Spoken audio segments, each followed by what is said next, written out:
the study of Daniel, and the reason I suggested Daniel is yours is mentioned a couple of times studying Revelation, and that's okay because I would learn some stuff in the study of Revelation. That would help me. But I think that it would help us and help our study of Revelation if we study Daniel first. Because the prophecies of Daniel, when we get back to chapter 7, from chapter 7 on, the prophecies of Daniel really relate. If you read them and you read Revelation, you'll see some of the same things, or appear to be the same things in both of them. So if we, this is a big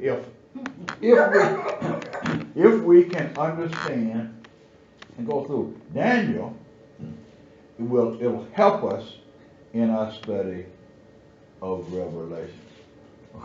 Okay. Let me make sure. All right. Now, the prophecies that are related to Revelation actually start in chapter 7 through 12. But let's start. So we're going to do the whole book. We can kind of start with that. First of all, just a little historical context for Daniel. In about 605 BC, Babylon invaded Israel, and at that time essentially destroyed the nation. If in the Old Testament, I like the Old Testament, but and so if you read the prophets in the Old Testament, especially Ezekiel and Jeremiah, you'll read in their prophecies they're warning the nation of Israel that if they don't change, these things are going to happen. You know, you're going to be exiled. The nation's going to be destroyed. So they're warning them over and over and over and over. Oh well, the warning didn't take. So in 605, Babylon invaded Israel and seemingly brought the nation to an end. And during that time, when one nation conquered another one, they would it was quite brutal. They would kill a lot of people, slaughter a lot of people, and force them, the survivors, into slavery.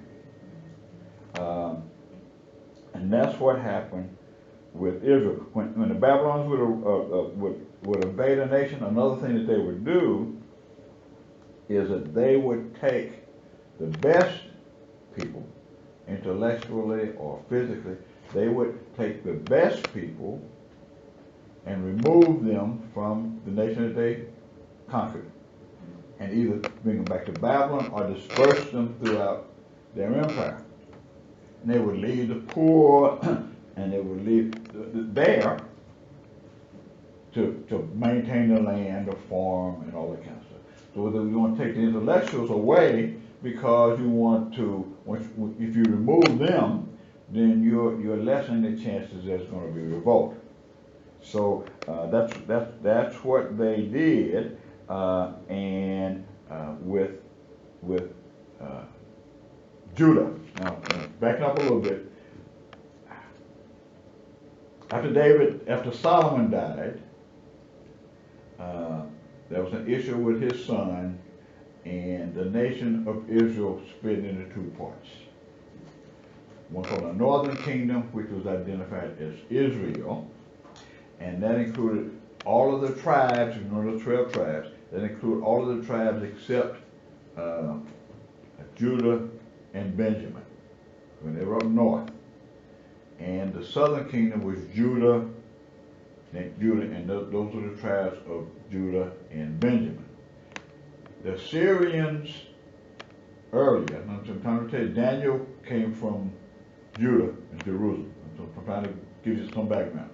Israel, the Northern Kingdom, was invaded before 605 BC by the Assyrians, who did the same thing. They dispersed the people, invaded the land and dispersed the people, took them out of Israel, the northern kingdom, and dispersed them throughout their whole empire. Right? The Assyrians were then defeated by the Babylonians, right? Who later on invaded Judah and took out what they considered the smart people or wealthy people or the royalty and left the poor people there. All right, Daniel and his friends were evidently part of the royalty, part of the royal family somehow. So if you go to Daniel, let's see, say what you just read. Go to Daniel chapter 1 and read verses. Chapter 1. Yeah, Daniel chapter 1. Whole chapter 1. No, not one time. We're gonna get through. So hopefully you read it. What I want to do is read verses. Jeanette, read first two verses. What, Daniel? Daniel chapter 1. In the 3rd year of the reign of Babylon, pronounced the king of Judea, Nebuchadnezzar, king of Babylon, came to Jerusalem and besieged it. And the Lord gave Joel, king of Judea, into his hand. Okay, so Nebuchadnezzar comes, they attack Jerusalem, and they besieged it, and it falls. Okay, so now I want to introduce the writer of this book, Daniel. So Johnny, if you read verses 3 through 7. Then the king ordered Ashpenaz, chief of his court officials, to bring into the king's service some of the Israelites from the royal family and the nobility, young men without any physical defect, handsome, showing aptitude for every kind of learning, well informed, quick to understand, and qualified to serve in the king's palace. He was to teach them the language and literature of the Babylonians. The king assigned them a daily amount of food and wine from the king's table. They were to be trained for 3 years, and after that they were to enter the king's service. Among those who were chosen were some from Judah: Daniel, Hananiah, Mishael, and Azariah. The chief official gave them new names. To Daniel, the name Belshazzar. That's close, okay, that's close, yeah. I had them all when I was reading yesterday. To Hananiah, Shadrach. To Mishael, Meshach. Mm-hmm. And to Azariah, Abednego. Don't tell me Okay. Abednego. Okay, so here's what's happened. So there's an indication that these were they were part of the nobility. Okay, and they just specifically identify these 4 young men, and so they're boys at this time. They're young boys at this time, and they're taken from Judah, and they're taken into Babylon, which, by the way, is modern day Iraq. Babylon is. Okay, they're taken to Babylon, and some things happen there. Okay, they force them to change their language. Okay, and because the idea is to completely destroy their identity. That's what happened with slavery. You know, they want to completely destroy their identity. To give you, and one of the things was to change the names. For example, the name Daniel means. I have it here. Daniel means the name. Daniel means God, my judge. God is my judge. God is my judge. That's what Daniel means. Belteshazzar, which is what they changed his name to, means Baal, with the L, B-A-A-L. Baal saves, or Baal saves my life. Baal saves, or Baal saves my life. That's what they changed. They changed Daniel's name from God is my judge to Belteshazzar, which means Baal saves, or Baal saves my life. So what they're doing, Because they were doing, they did with all these other guys, they changed their names too, from the Hebrew names to Babylonian names. In Daniel's case, it was specific to identify him as with the idol Baal. So they were the idea was to completely destroy them.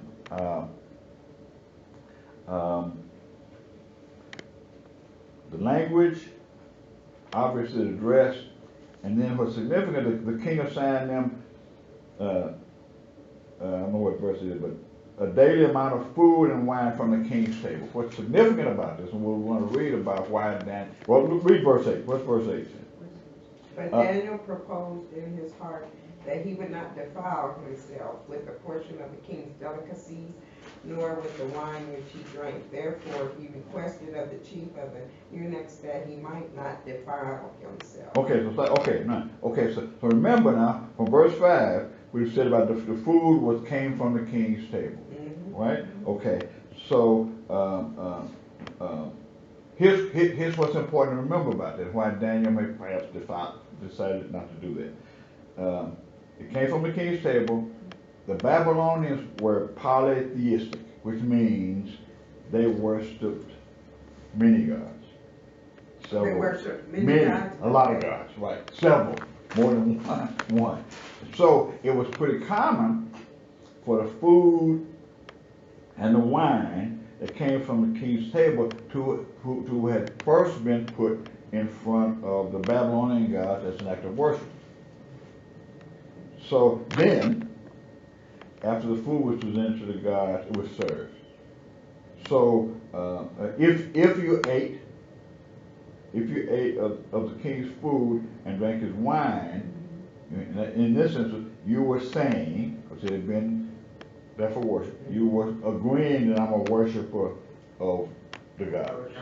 Okay? So Daniel said he was not going to defile himself because of that, because it would have identified him as a worshiper of those gods and not God. It was like Daniel saying, you can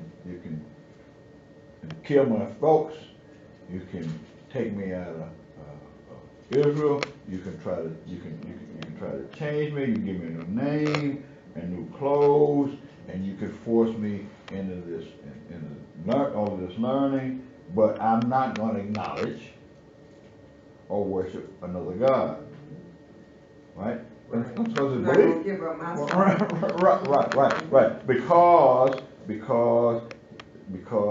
obviously he felt his God was greater than any circumstances. So they changed his name. Now here's what, because of Daniel's faith and his denial and not wanting to be caught up and identified with those gods of Babylon, here's what happened. Marlene, read Daniel chapter 1, verses 9 and 10. 9 and 10. But God had brought Daniel into the favor and goodwill of the chief of the eunuchs. And the chief of the eunuchs said to Daniel, I fear my lord the king who has appointed you food and drink, for why should he see your faces looking worse than the young men who are your age? Then you would be dangerous like hell before the king.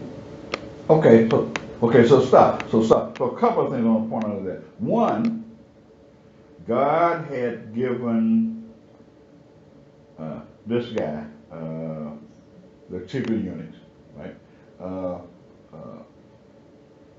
Evidently respect and affection for Daniel. Daniel was able to talk to him, right? And so when Daniel told him that he would eat the king's food, this guy said, hey, I can't do that, because if I don't give you the food and you end up looking worse than these other guys who eat this food, the king is going to kill me, right? The king should kill me. So for us today, and I want to try to make some of this work for us. For us today, that would indicate that we have to, like Daniel, decide we're not gonna compromise. Many times we'll be allowed or pushed to compromise our belief because of whatever reason. In this case, it was this guy saying, if you don't do this for me, and I respect you, the king could kill me. So why don't you just eat the food, right? So for us today, we are often asked or pushed to compromise our beliefs. But if Daniel's an example, then we should follow that example. So here's what happened. He asked the guy. Well, first of all, God had given him favor, favor with the chief of staff, let me call him that. Okay, even though he was afraid, right? So how did things work out for Daniel? All right, let's go start at verse 11 and read to maybe verse 15. So Daniel said to the steward whom the chief of the eunuchs had set over Daniel, Ananiah, Mishael, and Azariah, please test your servants for 10 days and let them give us vegetables to eat and water to drink. Then let our appearance be examined before you, and the appearance of the young men who eat the portion of the king's delicacies, and as you see fit, so deal with your servants. So he consented with them in this matter and tested them 10 days. At the end of the 10 days, their features appeared better and fatter in flesh than all the young men who ate the portion of the king's delicacy. Okay, so Jeanette, start at 16 and read through 21, please. Thus the steward took away their portion of the delicacies and the wine they were to drink, and gave them vegetables. As for these 4 young men, God gave them knowledge and skill in all literature and wisdom, and Daniel had an understanding in all visions and dreams. Okay, that's through 21? Oh, okay. And now at the end of the days, when the king had said that they should be brought in, the chief of the eunuchs brought them in before Nebuchadnezzar. Then the king interviewed them, and among them all, none was found like Daniel, Hananiah, Mishael, and Azariah. Therefore they served before the king, and in all matters of wisdom and understanding about which the king examined them. He found them 10 times better than all the magicians and astrologers who were in all his realm. Thus Daniel continued until the first year of King Cyrus. Okay, so King Cyrus actually came after a couple more guys, but what this is indicating is Daniel found favor with the king, because we'll read more about Nebuchadnezzar's son, and then Cyrus was actually a king that came from another land that conquered Babylon. We'll learn who that is later on too. But the fact is, since he was there a long time, Daniel was there a long time in a position where he was an advisor to the king. So he didn't compromise, and the result of it, that he was blessed. Now here's the significant thing about it for us is God didn't deliver him from his circumstances. His circumstances were he was a captive in a land, right? He was probably now a eunuch, right? Okay, so he was there at the pleasure of the king. He couldn't leave. So God didn't take him out of his circumstances, but he delivered him through his circumstances. Okay, his circumstances didn't change, but he was delivered through his circumstances. So what happened was Daniel spoke to the guy and said, "Test us out, check us out, just give us veggies for 10 days, and then compare us with with the other people that are eating the king's food. And so, if you heard of Daniel's fast, that's where this Daniel's fast came from. Have you heard of that? Or water and vegetables. Yeah, it's right. It's water and No vegetables. meat, no starches, just Correct. water and vegetables. Correct. Clean eating. Right, correct. And I've done a Daniel's fast like at the beginning of the year. And it's hard, because it was used to me. But that's where it came. That's where the thing Daniel's fast comes from. He said, let us just eat vegetables, and then look, see at the end of the 10 days whether we match up, and then decide. You know, check it out for 10 days, and then decide whether. So after he saw that they were healthy, he continued just to feed them stuff that wasn't off the king's table. So he only ate vegetables and I guess water. Right. And now, in addition to this, because they did not compromise, because these young men did not compromise, they also had, and you know, they may have had this beforehand, but if they had eaten the king's food, things might not have turned out the way. These four guys had an unusual aptitude and understanding of the Babylonian scripture and literature. Because as the scripture says, when they were interviewed, when the king talked to them, he found none of them. None, and none, by none, I guess means all of the captives. None were equal to these four guys: Daniel, Hananiah, Mishael, and Azariah. And so they became part of his advisors. They were advisors of his, maybe part of his cabinet, to kind of put it in our way. So they were very important and close advisors to him. And what it says is in every matter of wisdom and understanding about which the king questioned them, he found them 10 times better than all of the magicians and enchanters in the entire kingdom. So these four guys, four slave, ragtag guys that they took from Judah, right, to Babylon, were wiser and better counselors apparently than everybody else in the kingdom, and he was able to use them as advisors, all because they did not compromise and worship, in a sense, by eating food, and worship gods other than the God of Israel, right? Okay, so that and then as we'll find out later, God gave Daniel a special ability to be able to interpret the meanings of visions and dreams.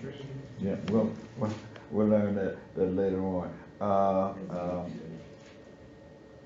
And then, like I said, Daniel remained in the royal service until the first year of King Cyrus, and that was a long time. So for us, the thing about us is we can take notice, first of all, that we don't have to compromise. Okay, I believe that God will give us favor with whoever we need favor with, so that we don't have to compromise our beliefs. It's easier to compromise. It would have been easier for Daniel and his boys, I guess, just to eat the stuff, right?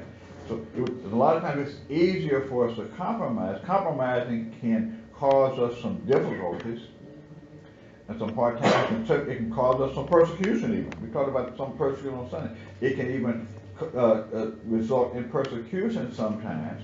But we have to remember, just like Daniel, God will deliver you through your circumstances. You know, doesn't mean you're going to come out of them, but God will be with us during them. The scripture says He'll never leave or forsake us, which is true. It may be some difficulty sometimes, but we shouldn't compromise, because the result of compromise is worse than for eternity, or for a long time. Is worse than sticking with God's plan. But there may be some relief when you compromise, some relief from the persecution. But in the long run, when you look at eternity, it's not worth it. Okay? And we just have to know, we have to know that God is going to be with us even in difficult times. And there are some difficult times sometimes that we could get rid of if we compromise. You could take the heat off, but the reduction of the heat is only a temporary thing. Okay, so now, okay, that's kind of give some background of how they got there, and how Daniel now gets in a position to do something that's significant in chapter 2. Okay. And a lot of us know something about this. I don't think we're going to be able to get in a lot of detail this time, but just kind of set it up. Who read last? Okay, Johnny, just start in Daniel chapter 2. Start at verse. Just start at verse 1. I'll tell you when to stop. In the second year of his reign, Nebuchadnezzar had dreams. His mind was troubled, and he could not sleep. So the king summoned the magicians, the enchanters, the sorcerers, and astrologers to tell him what he had dreamed. When they came in and stood before the king, he said to them, I have had a dream that troubles me, and I want to know what it means. Then the astrologers answered the king, May the king live forever. Tell your servants the dream, and we will interpret it. The king replied to the astrologers, This is what I have firmly decided. If you do not tell me what my dream was and interpret it, I will have you cut into pieces, and your houses turned into piles of rubble. But if you tell me the dream and explain it, you will receive gifts from me, and rewards, and great honor. So tell me the dream and interpret it for me. Okay, so stop. Where did you end? 6. Okay, so Nebuchadnezzar has a dream, right? And he wants to know what it means, right? Because it's when we get there, it's a significant dream, right?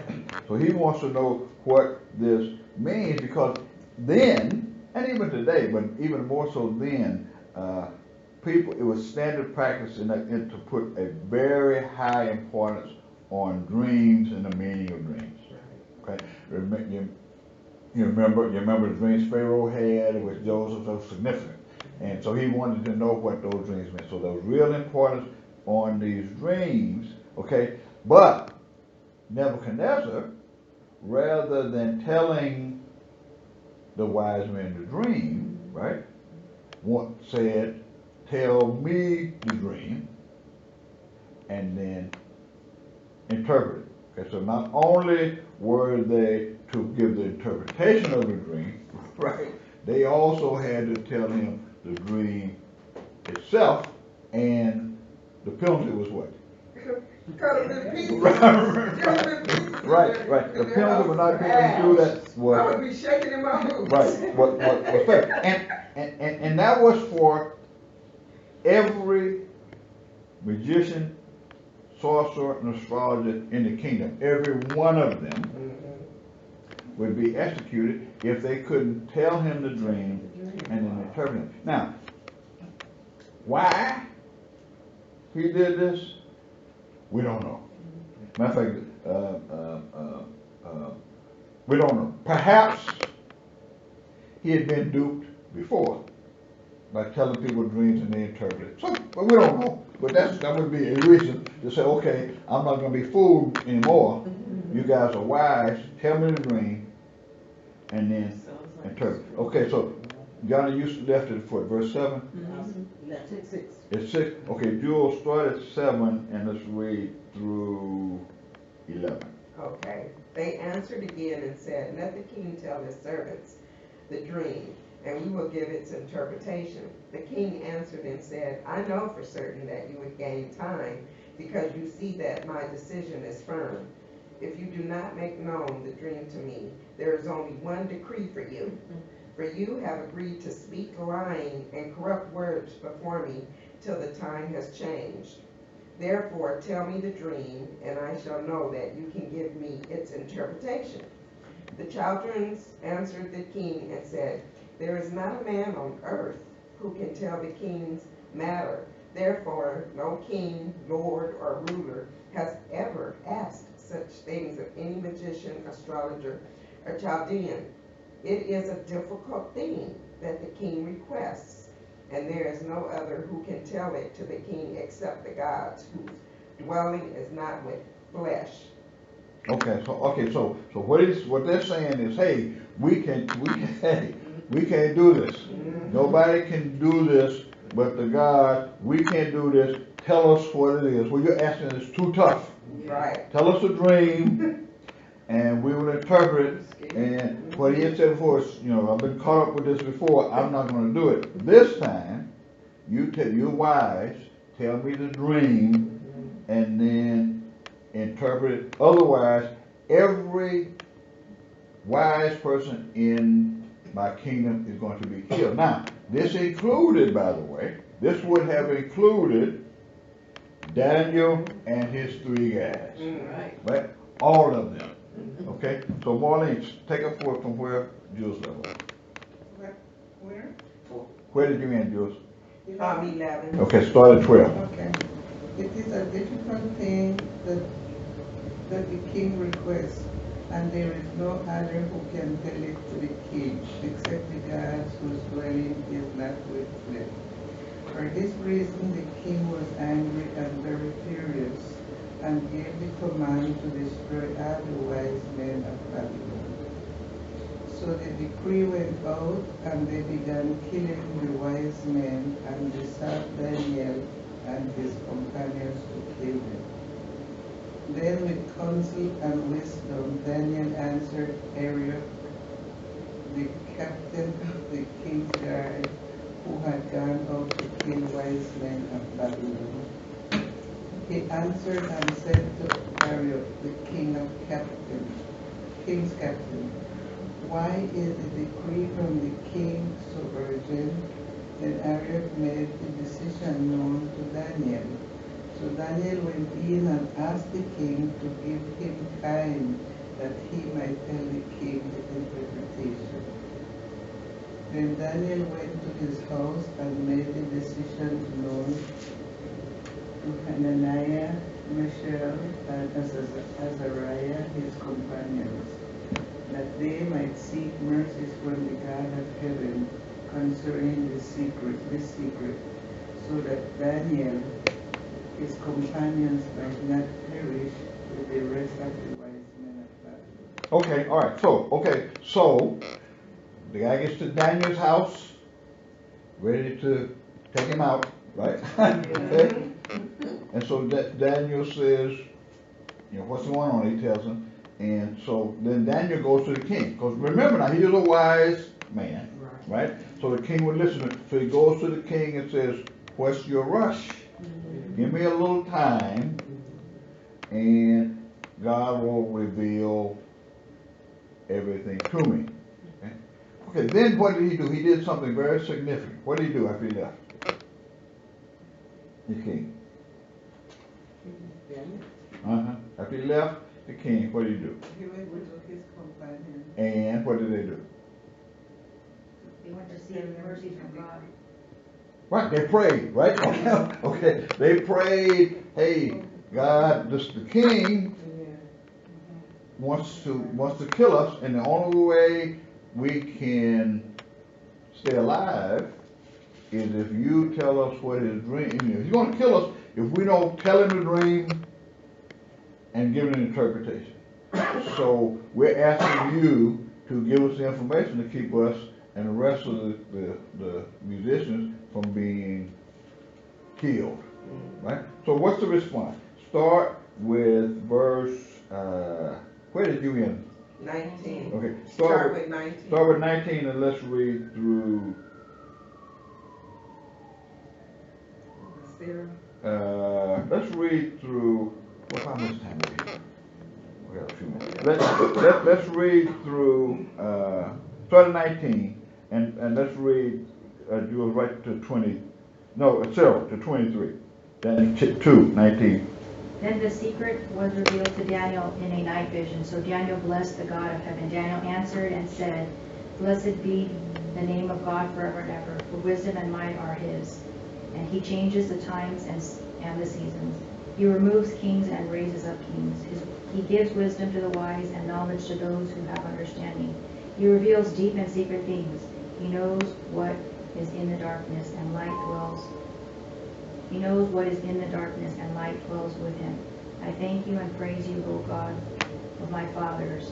You have given me wisdom and might, and have now made known to me what we asked of you. For you have made known to us the king's demand. Okay, so now, so they prayed, okay, God gives him now the dream and interpretation. Daniel praises God for that. And now he goes to the king to now reveal the dream. Then it started at verse 24. Therefore Daniel went to Arioch, whom the king had appointed to destroy the wise men of Babylon. He went out and said thus to him, Do not destroy the wise men of Babylon. Take me before the king, and I will tell the king the interpretation. Then Arioch quickly brought Daniel before the king and said thus to him, I have found a man of the captives of Judea, who will make known to the king the interpretations. The king answered and said to Daniel, whose name was Belshazzar, are you able to make known to me the dream which I have seen in its interpretation? Daniel answered in the presence of the king and said, the secret which the king has demanded, the wise men, the astrologers, the magicians, and the soothsayers cannot declare it to the king. But there is a God in heaven who reveals secrets, and he has made known to King Nebuchadnezzar what will be in the latter days. Your dream. Okay, stop. All right. So, so what Daniel says to the king is, I got it. I got the information that you wanted. Nobody else could do this. Nobody can do this. No human being could have done this. It's only come from God. Okay. Now remember, Nebuchadnezzar believes in a bunch of gods. Right? There's no thing in scripture that ever said, well, they don't in this book, we'll find out that he settles on Daniel's God as being the most powerful. But right now, he believes in a bunch of gods, but Daniel's trying to point out to him now, at this point in time, there's the source for the knowledge that he wants, and all knowledge is Daniel's God, the God of Israel. So he's got to, okay, I got the dream, and so what we're going to do is read the dream, and then next week we'll look into interpretation. So John, is John your time, John? Yes. Okay. Okay. Finish yours, okay. It's right there. It's on 28. Yeah. Middle of 28. Okay.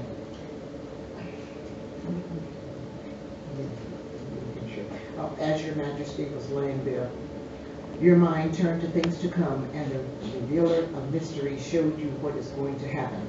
As for me, this mystery has been revealed to me, not because I have greater wisdom than anyone else alive, but so that your majesty may know the interpretation, and that you may understand what went on through your mind.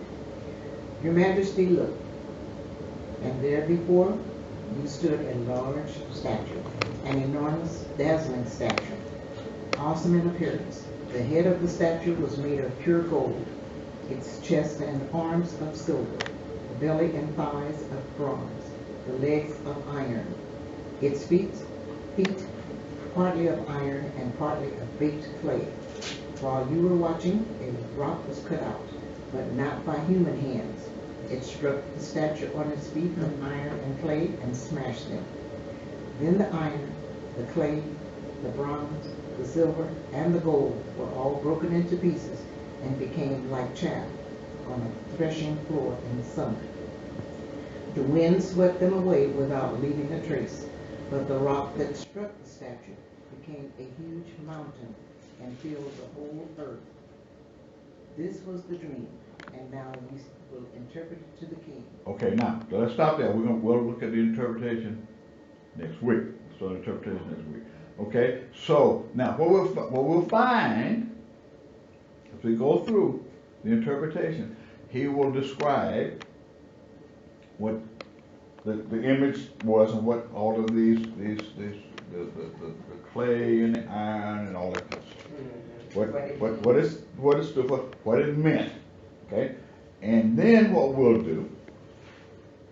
Okay, what we'll be able to do once we know what that is, we'll be able to look at history, okay, to see whether in fact what Daniel, the interpretation of the dream, whether that was true or not.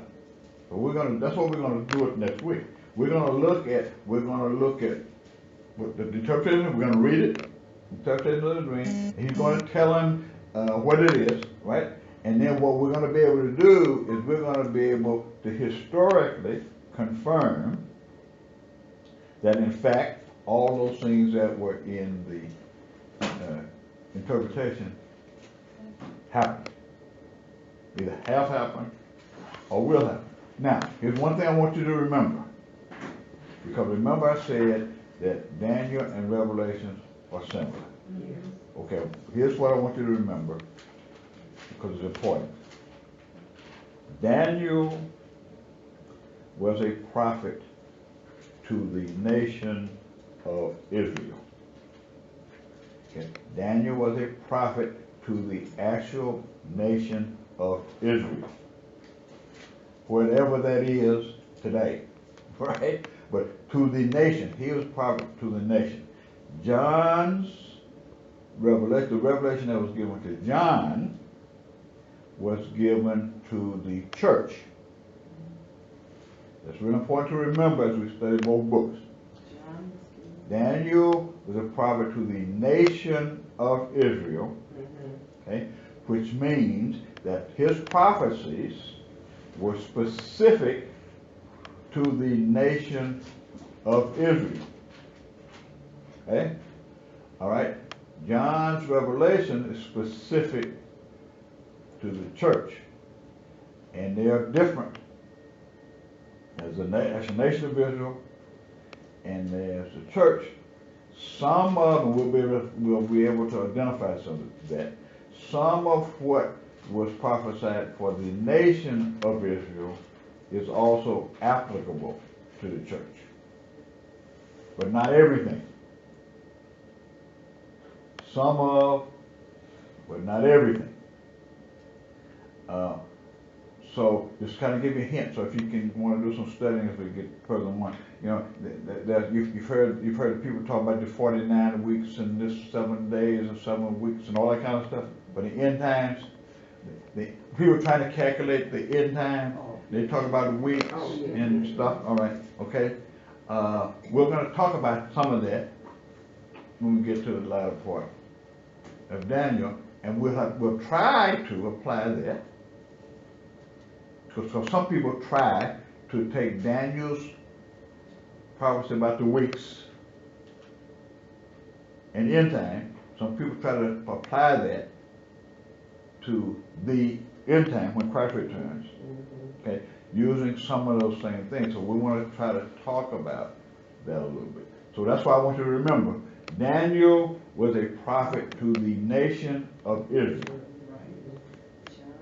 His prophecies were specific to Israel. Specific to Israel.